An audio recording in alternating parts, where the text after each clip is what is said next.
Hello friends. आज हम लोग स्टार्ट कर रहे हैं नेपोलियन बोनापार्ट को। तो नेपोलियन बोनापार्ट को स्टार्ट करने से पहले आपको ये जानना पड़ेगा कि Napoleon was a child of French revolution. तो जब हम लोग बोलते हैं कि Napoleon was the child of French revolution, तो इसका मतलब है कि French revolution is not his biological mother. Okay, biological mother जिसने उसको पैदा किया था वो तो कोई और है ना। बट फ्रेंच रेवोल्यूशन ने उन सर्कमस्टेंसेस को बनाया जिनकी वजह से नेपोलियन पावर में आ सका। तो हमने क्या देखा पिछले सेशन में कि फ्रांस के अंदर रेवोल्यूशन हुआ और वो रेवोल्यूशन के आइडियाज़ दूसरी कंट्रीज़ में स्प्रेड होने लगे। दैट इज़ वाई बाकी जो कंट्रीज़ थी जहाँ पे मोनार्की है वो लोग फ्रेंच रेवोल्यूशन के आइडियाज़ से डर गए, क्योंकि उनको लगा कि जिन आइडियाज़ ने फ्रांस के अंदर चेंज किया, अगर वो आइडियाज़ हमारी कंट्रीज़ में आएंगे तो हमारे कंट्री में भी मोनार्क्स को चैलेंज होगा। तो that is Y neighbouring countries ने फ्रांस के ऊपर अटैक किया, और इसी को हम लोग बोल रहे हैं रेवोल्यूशनरीज वॉर। तो इन वॉर्स के टाइम पे स्टार्टिंग में फ्रांस डिफीट होने लग गया, but ultimately Napoleon emerge as a person जिसने सभी कंट्रीज़ को, जो नेबरिंग कंट्रीज थी जिन्होंने फ्रांस के ऊपर अटैक किया, उनको डिफरेंट डिफरेंट वॉर्स में डिफीट किया।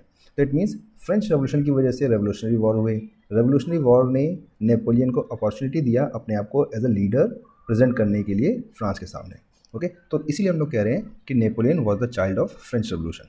ठीक है, तो अल्टीमेटली नेपोलियन फेमस हुआ फ्रेंच रेवोल्यूशन की वजह से, और जब वो पावर में आता है तो अल्टीमेटली वो क्या करता है, फिर से मोनार्की को फ्रांस के अंदर स्टैब्लिश कर लेता है। इट मीन्स नेपोलियन ने फ्रांस की क्रांति को मार दिया मतलब he was a child of French revolution. Okay, और उसने फ्रेंच रेवोल्यूशन के आइडियाज़ को मार दिया। कैसे? क्योंकि फ्रांस का क्रांति या रेवोल्यूशन का जो मेन आइडिया था ना, वो क्या था कि अब किंग और मोनार्की फ्रांस के अंदर नहीं चलेगी। फ्रांस के अंदर रूल किसका होगा? नेशनल असेंबली का, या इन अदर वर्ड पीपल्स का। बट नेपोलियन ने क्या किया, फिर से फ्रांस के अंदर मोनार्की को इंट्रोड्यूस किया। दैट इज़ वाई हम लोग बोलते हैं कि Napoleon was the murder of his mother. His mother मतलब फ्रेंच रेवोल्यूशन, उसने फ्रेंच रेवोल्यूशन के आइडियाज़ का मर्डर किया। ओके, तो इसीलिए कह रहे हैं in other words Napoleon destroyed democracy in France. Okay, but at the same time ही introduce revolutionary principle in those areas that came under his control. तो जब रेवोल्यूशनरी वॉर्स के टाइम पे जब उसने नेबरिंग कंट्रीज़ को डिफीट करना start किया, तो डिफीट करने के बाद वहाँ पे भी उसने बहुत सारे रेवोल्यूशनरीज आइडियाज़ को इम्प्लीमेंट किया, और इन्हीं रेवोल्यूशनरी आइडियाज़ को इम्प्लीमेंट करने के लिए जो उसने स्टेप्स या रिफॉर्म्स किए, उन्हीं को हम लोग बोलते हैं नेपोलियनिक कोड। तो अगर आपसे सिंपली क्वेश्चन पूछेंगे व्हाट इज़ नेपोलियनिक कोड, तो आपको यही जस्ट आंसर लिखना है। ओके, तो ये एक तरीके का रेडीमेड आंसर है, but at the same time आपको नेपोलियनिक कोड के अंडर में जो उसने रिफॉर्म्स किए हैं ना, उनको भी मेंशन करना पड़ेगा। तो कौन कौन से रिफॉर्म किए उसने, तो चलिए देखते हैं। फर्स्ट थिंग, उसने all privileges based on birth को ख़त्म किया। मीन्स अभी अगर आपके अंदर क्वालिटी है, अगर आपके अंदर क्वालिफिकेशन है, तो आप किसी भी जॉब को ले सकते हैं। तो इट मीन्स जैसे फ्यूडल लॉर्ड्स क्या कहते थे कि I am the feudal Lord, है ना। दैट इज़ वाई मैं फ्यूडल लॉर्ड का बच्चा हूँ, तो इसीलिए ये जो प्रिविलेज है उसको मैं यूज़ करेगा। बट नेपोलियन ने सभी प्रिविलेजेस को ख़त्म किया जो बर्थ के ऊपर बेस्ड थी।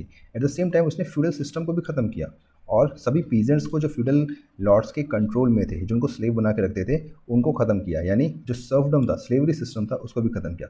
देन गिल्ड सिस्टम को ख़त्म किया। अब ये गिल्ड सिस्टम क्या होता है? Suppose there are many peoples who involve in textile industry, okay, textile business में, तो वो लोग क्या करते हैं, वो अपने आपस में मिलकर ग्रुप बना लेते हैं विच इज़ कॉल्ड गिल्ड। तो ये जो गिल्ड होता था ना, डिफरेंट डिफरेंट कमर्शियल क्लास का या बिजनेस ग्रुप्स का, वो किसी दूसरे पर्सन को अपने बिजनेस में आने से रोकते थे। तो इस टाइप का जो बिहेवियर है ना, वो इकोनॉमिक एक्टिविटी के लिए अच्छा नहीं है। ओके, क्योंकि इकोनॉमिक एक्टिविटी में क्या है, जितने पीपल्स इन्वॉल्व होंगे उतना ज़्यादा कंपटीशन होगा, जितना ज़्यादा कंपटीशन होगा उतना अच्छा कंज्यूमर्स को मटेरियल मिलेगा। तो इसीलिए नेपोलियन ने क्या किया, गिल्ड सिस्टम को भी रिमूव किया। देन इक्विटी इस्टेब्लिश किया बिफोर द लॉ, और अगेन उसने राइट टू प्रॉपर्टी भी सिक्योर किया कि प्रॉपर्टी का राइट सबको है। और जब नेपोलियन ने अपने कंट्री में पीस स्टैब्लिश किया, तो पीस स्टैब्लिश होने की वजह से ट्रांसपोर्टेशन और कम्युनिकेशन सिस्टम में भी काफ़ी इंप्रूवमेंट आया। देन उसने एडमिनिस्ट्रेटिव डिवीज़न को भी बहुत सिंप्लीफाइड किया, और मोस्ट इम्पॉर्टेंट उसने जो वेट मेजर्स थे, है ना, उनको, और नेशनल करेंसी को इंट्रोड्यूस किया।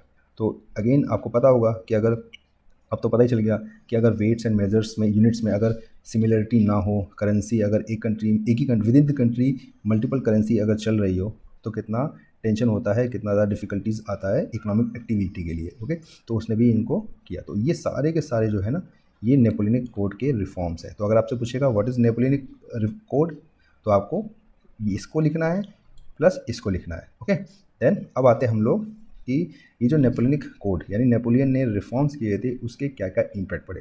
तो उसके दो इम्पैक्ट पड़े, पॉजिटिव इम्पैक्ट भी है और नेगेटिव इम्पैक्ट भी है। तो फर्स्ट ऑफ ऑल हम लोग क्या करते हैं, पॉजिटिव रिफॉर्म्स पढ़ते हैं, इम्पैक्ट पढ़ते हैं। तो फर्स्ट थिंग हमने देखा कि गिल्ड सिस्टम को उसने ख़त्म किया। तो गिल्ड सिस्टम को ख़त्म करने से क्या है, अब न्यू बिजनेसमैन या new people can participate in economic activity. Okay, और साथ साथ में ट्रांसपोर्टेशन और कम्युनिकेशन सिस्टम इंप्रूव हुआ। ठीक, देन सेकंड थिंग, जब फ्यूडल सिस्टम को और सर्वडम यानी स्लेवरी को ख़त्म कर दिया, मीनर सिस्टम को ख़त्म कर दिया नेपोलियन ने, तो उसकी वजह से फ्यूडल लॉर्ड्स के अंडर में जो पीजेंट्स थे, आर्टिजन्स थे या वर्कर्स थे, वो फ्री हो गए। एक अपने अपने विलेज से या उनके जो एरिया था उस फ्यूडल लॉर्ड्स के एरिया से फ्री हो गए, और फ्री होने के बाद वो एक प्लेस से दूसरे प्लेस पे मूवमेंट कर सकते हैं। ओके, तो मूवमेंट करने से उनको जैसे लाइक अब ये पीपल्स जो पीजेंट्स हैं, आर्टिजन्स हैं, वर्कर्स हैं, ये विलेज से मूव करके सिटी में आ सकते हैं। और जब ये सिटी में आएंगे तो इसका बेनिफिट मिलेगा बिजनेस क्लास को। क्यों? क्योंकि सिटी एरिया में बिजनेस क्लास ने अपने इंडस्ट्रीज़ को सेटअप कर रखा है, तो उसकी वजह से बिजनेस क्लास को चीप लेबर मिल जाएगा। ओके, और साथ में जब गिल्ड सिस्टम खत्म हुआ तो न्यू बिजनेसमैन आए और उन्होंने बहुत फ्रीडम को एंजॉय किया। अगेन बिजनेसमैन और स्मॉल स्केल प्रोड्यूसर्स जो थे गुड्स के, उनको बहुत एडवांटेजेस हुआ। किस बात का कि अभी क्या हो गया, पूरे कंट्री में यूनिफॉर्म लॉ है, लॉज एक ही कंट्री में डिफरेंट डिफरेंट टाइप के नहीं है। फिर स्टैंडर्डाइज वेट सिस्टम है, ओके, और कॉमन करेंसी है। तो इससे भी बिजनेसमैन को बहुत ही ज़्यादा प्रॉफिट हुआ। ओके, देन अब आते हैं नेगेटिव इम्पैक्ट पे। तो नेगेटिव इम्पैक्ट में अगर हम लोग देखेंगे तो फर्स्ट इंपॉर्टेंट है कि ये जिस टाइप का एडमिनिस्ट्रेटिव अरेंजमेंट किया था ना नेपोलियन ने अपनी कंट्री में, उसकी वजह से पॉलिटिकल फ्रीडम डिक्लाइन हो गया। कैसे? अगेन डेमोक्रेसी में ज़्यादा फ्रीडम होता है मोनार्की से। ओके, तो नेपोलियन ने क्या किया था, नेपोलियन ने फ्रांस की डेमोक्रेसी को ख़त्म करके फिर से मोनार्की को स्टैब्लिश किया। तो इसकी वजह से पीपल्स के पास जो पॉलिटिकल फ्रीडम था गवर्नमेंट को क्रिटिसाइज करने का, वो ख़त्म हो गया, है ना, राइट टू स्पीच खत्म हो गया। Then Napoleon wanted to conquer complete Europe, that is why he increase taxation, impose censorship, enforced conscription of the French army into other countries. और इससे क्या हुआ, जितने भी नेपोलियन ने रिफॉर्म्स किए थे वो सब के सब ओवरशैडो हो गए। इट मीन्स नेपोलियन का ड्रीम था कि वो फ्रांस के बाद अदर कंट्रीज़ के ऊपर यानी यूरोप की जो रेस्ट ऑफ कंट्रीज़ हैं उनके ऊपर भी अटैक करे और उनको भी विन करे।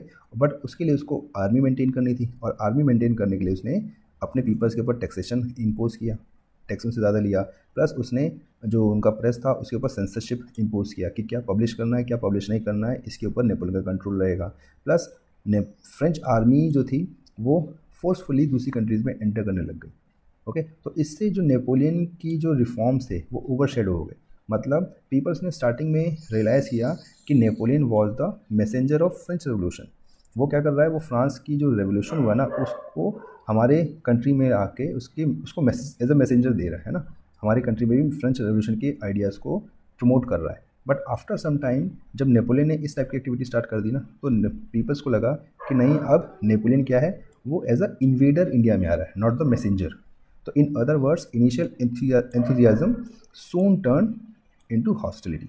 तो जो लोग स्टार्टिंग में नेपोलियन आर्मी और रेवोल्यूशनरी आर्मीज़ का स्वागत कर रहे थे, वेलकम कर रहे थे, आफ्टर सम टाइम वो उनका अपोज करने लगे। तो इसको अगर अच्छे से आपको और समझना है तो आपको एक होमवर्क करना पड़ेगा। आपका जो फिगर नंबर 4 है चैप्टर नंबर 1 का, जो कि German painter Carl Caspar Fritz ने बनाया ना, उसको देखोगे तो उसको देखने के बाद उसको ऑब्जर्व करोगे ना, तो ये पूरा का पूरा पॉइंट आपको क्लियर हो जाएगा। ओके, नहीं तो नेक्स्ट क्लासेस में हम लोग स्पेशली एक क्लास लेंगे जिसमें हम लोग सभी आपके जो पिक्चर्स हैं उनको हम लोग डिस्कस करेंगे। ओके, तो यहाँ पे हम लोग अपने इस वीडियो को स्टॉप करते हैं, नेक्स्ट वीडियो में मिलते हैं नेक्स्ट टॉपिक के साथ। और अगर आपको ये वीडियो अच्छा लग रहा है तो आप हमारे वीडियो को लाइक कर सकते हैं और हमारे चैनल को सब्सक्राइब कर सकते हैं। Thank you.